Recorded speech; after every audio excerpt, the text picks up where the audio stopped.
നടിമാരുടെ അമ്മമാർ തന്നെ ഇതിന് മുൻ നിൽക്കുന്നു അല്ലെങ്കിൽ അങ്ങനത്തെ പ്രവർത്തികൾ ചെയ്യുന്നു, അത് എത്ര സത്യമുണ്ടാണ്? അത് ഞാൻ നേരിട്ടൊന്നും ഇതുവരെ എന്തായാലും കണ്ടിട്ടില്ല. പല ലൊക്കേഷനിലും ഞാൻ പോയിട്ടുണ്ട്. ഒരു അമ്മയും ഒരു മകളെ കൂട്ടിക്കൊടുക്കുന്ന സീന് ഞാൻ നേരിട്ട് കണ്ടിട്ടില്ല, അതെനിക്ക് പറയാൻ പറ്റില്ല. പക്ഷേ ഈ ടോക്ക് നമ്മൾ ആദ്യത്തെ സിനിമ മുതൽ പല സ്ഥലത്തും സിനിമാക്കാരുടെ ഇടയിലും വലിയ സിനിമാക്കാരുടെ ഇടയിലും കൺട്രോളർമാരും ഡയറക്ടർമാരും എല്ലാവരും പറയുന്ന ടോക്കിൽ അവർ പറഞ്ഞിട്ടുണ്ട്. അപ്പം ഞാൻ അത് എന്തുകൊണ്ടാണ് പറയുന്നതെന്ന് വെച്ചാൽ, ഇപ്പം നമ്മൾ അവർ ചോദിക്കുന്ന കാര്യത്തിന് നമ്മൾ തയ്യാറല്ല എന്ന് പറഞ്ഞാൽ അവർ നമ്മളടുത്ത് പറയുന്ന കിളുന്ത് കൊച്ചുണ്ട്, കൊച്ചിന് 18-20 വയസ്സാണെങ്കിൽ കൊച്ചിൻ്റെ അമ്മയ്ക്ക് മിനിമം കൂടിപ്പോയൊരു 40 വയസ്സിന് താഴെ വരത്തുള്ളൂ, അവരും ഓക്കെയാണ്, അമ്മയും മോളും ഓക്കെ, പിന്നെയാണോ നിനക്കൊക്കെ എന്നുള്ളൊരു കളിയാക്കലിലൂടെയും പല സ്ഥലത്തും നമ്മളിത് കേട്ടിട്ടുണ്ട്. അപ്പോൾ ഹൃദയത്തിലൊരു പൊള്ളൽ വന്നിട്ടുണ്ട്, സ്വന്തം പെറ്റമ്മയോ കൂട്ടിക്കൊടുക്കുന്നത്.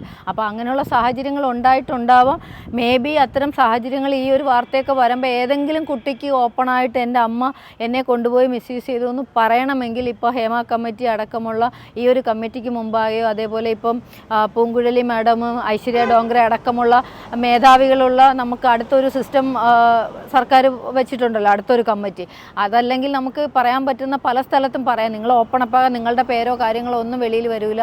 പക്ഷേ നിങ്ങളെയോ നിങ്ങളെ അമ്മയോ അങ്ങനെ ആരെങ്കിലും ഉപദ്രവിച്ചിട്ടുണ്ടെങ്കിൽ കേരള സമൂഹത്തിലെ ആളുകളോട് നിങ്ങൾക്കത് തുറന്നു പറയാനുള്ള അവസരമാണ്. അങ്ങനെയുള്ള ഒരു അമ്മ ജീവിച്ചിരിക്കാൻ തന്നെ അർഹതയില്ല എന്നാണ് ഒരു പെറ്റമ്മയ്ക്ക് ഞാൻ വിചാരിക്കുന്നത്. എനിക്ക് 2 ആൺകുട്ടികളാണ്. അപ്പോൾ ഒരിക്കലും എനിക്കത് ചിന്തിക്കാൻ പോലും പറ്റുന്നില്ല. ആണായാലും പെണ്ണായാലും നമ്മൾ അത്ര അന്തസ്സോടെ മക്കളെ വളർത്തുന്നത്. അപ്പോൾ ഒരമ്മയെ അറിഞ്ഞുകൊണ്ടൊരു കൂട്ടിക്കൊടുക്കലിന് നിൽക്കുമെന്ന് നമ്മൾ പല കഥകളും കേട്ടിട്ടുണ്ട്, രണ്ടാനമ്മമാരെന്നൊക്കെ. ഒരു പെറ്റ വയറങ്ങനെ ചെയ്യുമെന്ന് ഇപ്പോഴും ഞാൻ വിശ്വസിക്കുന്നില്ല. അങ്ങനെ ആർക്കെങ്കിലും ഉണ്ടെങ്കിൽ അത് ഈ അവസരത്തിൽ തുറന്ന് പറയണം.